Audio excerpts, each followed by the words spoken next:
Good day to our listeners. My name is Edja JB Alinya and we are the Group 5. As you can see on the screen, our topic today is all about logic. And what is the logic? According to Immanuel Kant, 1785, logic is the science of unnecessary laws of thought, without which no employment of understanding and the reason takes place. And logic also defines a science that deals with the principles and criteria of validity of inferring and demonstration. Logic can be applied to many disciplines. For example, the lawyers. Lawyers use logic to make an argument and judgment. And referees. In sport, they use also logic to deciding a call and a situation of a match. And engineers use logic to designing a computers. And the last is mathematicians use logic to solve the problem and make a proof. This section discusses the basic components of logic, which is the simple and compound statement, how to translate this statement into symbols, and determine these two statements its truth value.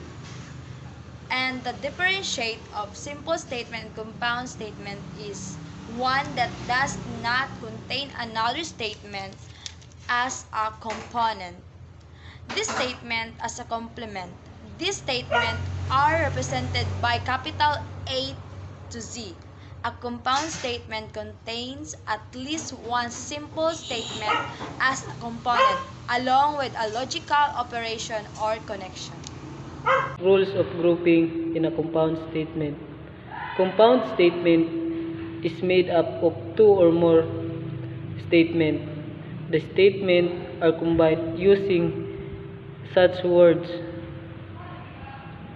The words and, or, if, then, and only if. Using those words, the statement form a compound statement. These words used to connect each individual statement to form a compound statement are called connectives. The individual statements are represented as P and Q. Each statement of the compound statement is called component statement. For example, the grass is green and the sky is blue. So, using the connective words and, the simple statement will become a compound statement. So, another example, it is cold or it is sunny. So, a simple statement will become a compound statement by using the connective words or. Good day. Our topic is about notations. As we all know, notations are used to represent a statement and connectives. Statements are represented by a lowercase letter such as P, Q, R, and S. The symbol of connectives are as follows. Conjunctions or the V or nabali na V. These symbols for the connectives of and. Kato siya nga symbol B is for and. And also, the disjunction symbol or the letter B is a symbol of connectives or. And also, there are implies or the arrow right. It calls if, then. And also, the next symbol is arrow left and arrow right. Connected siya. Kano siya nga symbol is called if and only if. When we say negation, let P a statement. Then the negation of the statement or the negation of P is denoted as the symbol S pero pabalik siya, or somewhat like underscore or underscore P, and it is read as not P. Is a statement that is false. P is true, and it is true if P is false. This is false. So, example. Statement. Rachel is a blue badge umpire in table tennis. The negation of it is Rachel is not a blue badge umpire in table tennis. So, gidagdagan na to siya og not to implies the negation of it. Next statement or example is the color of the roof is not green. So, ano siya negation daan. So, ang negation niya is positive. The color of the roof is green.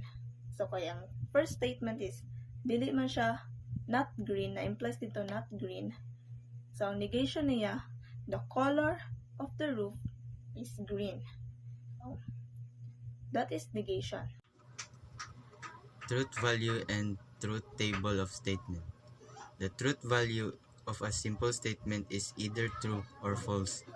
The true value of a compound statement depends on the truth value of a simple statement and its connectives. A truth table is a mathematical table used to determine if a compound statement is true or false. In a truth table, each statement is typically represented by a letter or a variable like P, Q, or R. And each statement also has its own corresponding column in the truth table that lists of all possible truth values. In summary, is usually referred to as negating a statement. One thing to keep in mind is that if a statement is true, the negation is false. And if the statement is false, the negation is true.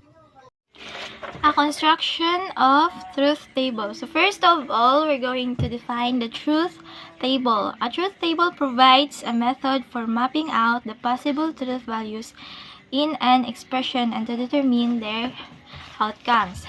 Truth table shows all possible combination of truth values for component statements. The truth value of compound proposition is completely determined by the truth values of each sub-proposition. It uses logical connectives to form the compound proposition. So here are the logical connectives and symbols.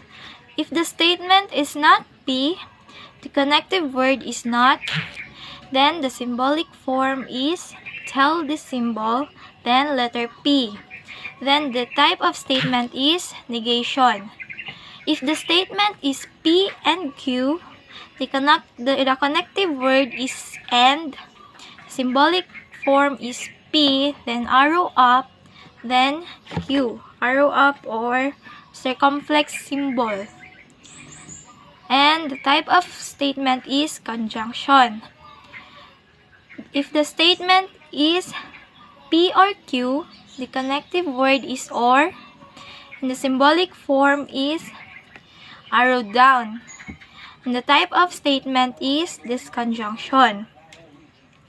If the statement is if P, then Q, the connective words are if and then, the symbolic form is arrow right, then the type of statement is conditional.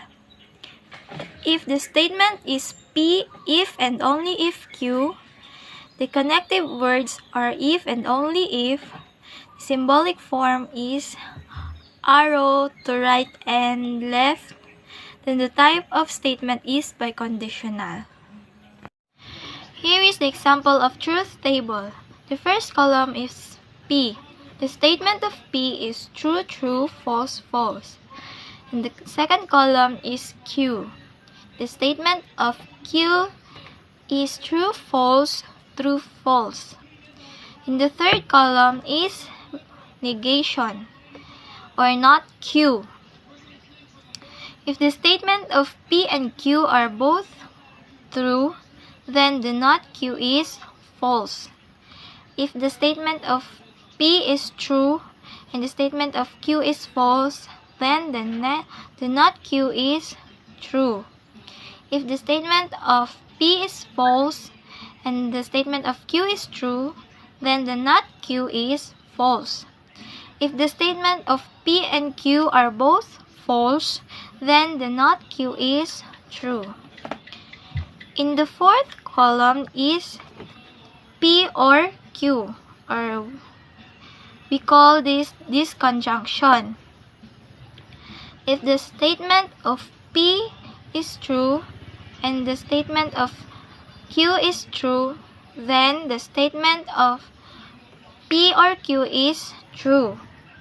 If the statement of P is true, then the statement of Q is false, then the statement of P or Q is true. If the statement of P is false and if the statement of Q is true, then the statement of P or Q is true. If the statement of P and Q are both false, then the P and Q is false. In the fifth column is not Q and P. If the statement of not Q is false and the statement of P is true, then the not Q and P is false. If the statement of not Q is true and the statement of P is true, then the statement of not Q and P is true. If the statement of not Q is false and the statement of P is false, then the not Q and P is false. If the statement of not Q is true and the statement of P is false, then the not Q and P is false. So in the last column is P or Q and not Q and P. If the statement of P or Q is true and the statement of not Q and P is false, then the statement of P or Q and not Q and P is false. If the statement of P or Q is true and the statement of not Q and P is true, then the statement of P or Q and not Q and P is also true.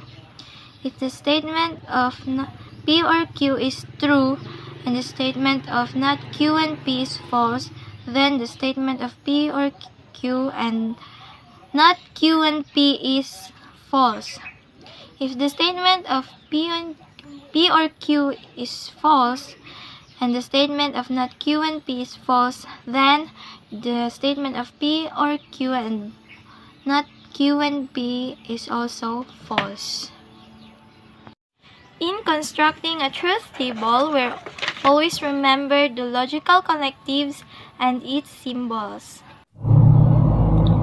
This is the list of some equivalent statements. Given any statement, variables P, Q, and R, a tautology T, and a contradiction C, the following logical equivalences hold. First is the commutative loss. P or Q is equivalent to Q or P. P and Q is equivalent to Q and P. Second is the associative loss. P or Q or R is equivalent to P or Q or R. P and Q and R is equivalent to P and Q and R. Third is the distributive loss. P or Q and R is equivalent to P or Q and P or R. P and Q or R is equivalent to P and Q or P and R. Fourth is the identity loss. P and T is equivalent to P. P or C is equivalent to P. Fifth is the negation loss. P or not P is equivalent to T. P and not P is equivalent to C. Sixth is the double negation loss. Not P is equivalent to P. Seventh is the idempotent loss. P or P is equivalent to P. P and P is equivalent to P. Lastly, the eighth number is the universal bond loss. P and T is equivalent to T. P or C is equivalent to C. Tautology and contradictions. A tautology is an assertion of propositional logic that is true in all situations. That is, it is true for all possible values of its variables. Contradiction is assertion of propositional logic that is false in all situations. So, kung katong tautology is true in all situations siya, kabaliktaran naman ang contradiction. Ang contradiction is false in all situations. That is, it is false for all possible values in its variables. So, mga sample sa tautology ay number 1, either Mohan will go home or Mohan will not go home. Number 2, he is healthy or he is not healthy. Number 3, a number is a odd or a number is not odd. Switching networks and logic gates. Switching networks are used in many electrical appliances as well as in telephone equipment and computers. Switching networks consist of wires and switches that open or close. Example for this diagram. This one is a switch. The P is the switch. The switch is to control when to turn off the lights or on. And this dot is the terminals. The terminals for be able the current or the electricity to flow from one terminal to another. And this line is the wires. If the switch is open, the current cannot flow to one terminal to another. But if the switch is closed, the current can flow from one terminal to another terminal. And also for this example, series network. A series network, both switches need to be closed so that current can flow from one terminal to another terminal. If the one switch is open, the current cannot flow. This is important to close the two switches so that the current can flow to another terminal. A parallel network. The current can flow if the switch is open. Either the P closed. If the P is closed, the terminal can flow to one another. And if the Q is open, also, the terminal can flow with this line to the P switch to another terminal. If the two switch is open, the current cannot flow to the other terminal. And the other one is this complicated network. In complicated network, if you open the switch to the P, the terminal can flow to the other terminal, either this P or the Q switches. and this below, if you can close these R switches, the current cannot flow if you can open this. But if you close these R switches and the negation P, the current can flow to the other terminal. And that's it.